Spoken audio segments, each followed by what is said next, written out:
এভাবেই বিক্ষোভকারী এক তরুণকে ধরে নিয়ে যায় মেক্সিকোর পুলিশ। সরকার বিরোধী এসব বিক্ষোভকারীকে ছত্রভঙ্গ করতে ছোড়া হচ্ছে কাঁদানে গ্যাস আর পানি। তবে এসব থোড়াই কেয়ার তরুণসহ নানা বয়সীদের। শনিবার প্রেসিডেন্ট ক্লডিয়া শেইনবাউমের সরকারি বাসভবনের দিকে মিছিল নিয়ে এগিয়ে যায় দেশটির জেনজিরা। পুলিশের দমন পীড়নেও থামছে না বিক্ষোভ। তাল রাজধানী মেক্সিকো সিটি। বিক্ষোভকারী তরুণরা চায় রাজনীতির ধারা বদলে দিতে। সেই সাথে রয়েছে মাদক সন্ত্রাসীদের অত্যাচার, যা তাদের করে তুলেছে বিক্ষুব্ধ। আমরা সরকারের উপর হতাশ। আমাদের সন্তানদের জন্য, পরবর্তী প্রজন্মের জন্য একটা সুন্দর ভবিষ্যৎ চাই। আমাদের আগের প্রজন্ম তাদের দায়িত্বটা ঠিকঠাকভাবে পালন করেনি, তাই আমাদের রাস্তায় নামতে হলো। আমরা প্রস্তুত। তরুণরাই রাজনীতির ভবিষ্যৎ। আমরা রাজনীতিকে ভেতর ও বাহির দুদিক থেকেই বদলে দেব।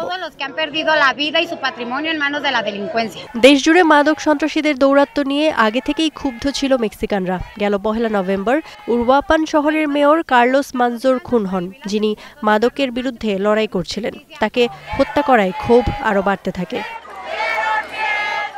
অবশ্য মাদক বিরোধী অবস্থান নিলেও মাদক সন্ত্রাসীদের বিরুদ্ধে পুরোদস্তুর যুদ্ধ করতে নারাজ শেইনবাউম।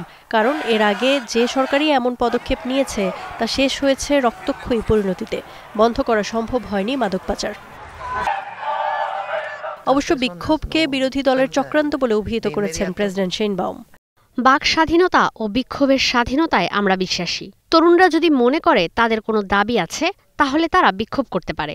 তবে এসব বিক্ষোভ কারা আয়োজন করছে, এর পেছনে কারা আছে, তারা কি চাইছে, এসব সবার জানা দরকার, যাতে পরে কারো মনে না হয় যে তাদের ব্যবহার করা হয়েছে। এদিকে মেক্সিকোর প্রতিবেশী দেশ পেরুতেও চলছে জেনজিদের বিক্ষোভ। নৈতিক অধপতন ও দুর্নীতির অভিযোগে গেল মাসে অপসারণ করা হয় দেশটির প্রেসিডেন্ট দিনা বালুয়ার্তেকে। যদিও আগে থেকেই চাঁদাবাজি, সহিংসতা সহ নানা অপরাধ দমনে সরকারের ব্যর্থতা নিয়ে জনমনে ক্ষোভ ছিল। এর মাঝেই সম্প্রতি নতুন একটি পেনশন আইন করে সরকার, যেখানে 18 বছর বয়স হলেই বাধ্যতামূলকভাবে প্রত্যেককে পেনশন ফান্ডে যুক্ত হতে হবে, জমা দিতে হবে নির্দিষ্ট পরিমাণ অর্থ। আর এরপরই নতুন করে মাথাচাড়া দেয় বিক্ষোভ। গত মাসে প্রেসিডেন্ট ক্ষমতাচ্যুত হওয়ার পর থেকেই দেশটিতে জারি রয়েছে জরুরি অবস্থা, যা আগামী 20 নভেম্বর শেষ হওয়ার কথা। বিক্ষোভকারীদের অভিযোগ, নতুন প্রেসিডেন্ট জোসে জেরিও চাঁদাবাজি, সহিংসতা সহ অপরাধ দমনে কার্যকর পদক্ষেপ নিতে পারছেন না। Iffat Khandakar, star news.